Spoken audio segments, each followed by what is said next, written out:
So what's up mga boss? Ang tulak mo. Ito pala yung unang araw na magtitinda kami sa labas. Ito nga pala kasama namin si Ryan. At di pa nga kami nakakaalis guys ay meron na nag-chat sa amin para magpa-deliver. Eh grabe, sobrang init nga at tirik na tirik ang araw, pero okay lang dahil sulit naman sa mga deliveries. Nandito na nga pala ako sa bahay ni client guys para mag-deliver na kanyang order. At ayun, inabot na nga kami ng alas 2 bago kami nakarating sa aming pagpepestohan.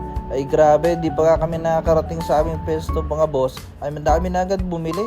Eto nga ang aming first customer. Si sir nga napadaan lang at nakita niyo yung aming tarpaulin.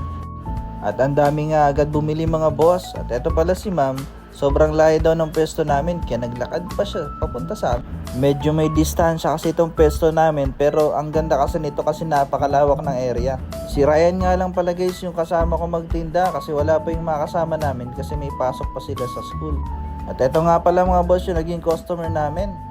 Ilan lang ito sa mga napicture ako na customer namin kasi sobrang busy guys at hindi ko nga napicturean lahat-lahat.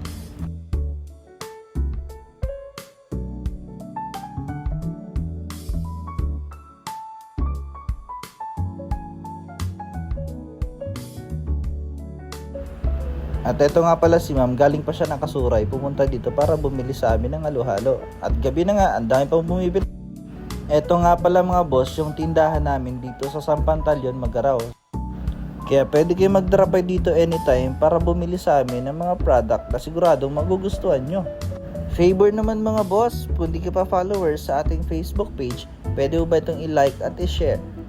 See you sa next vlog mga boss!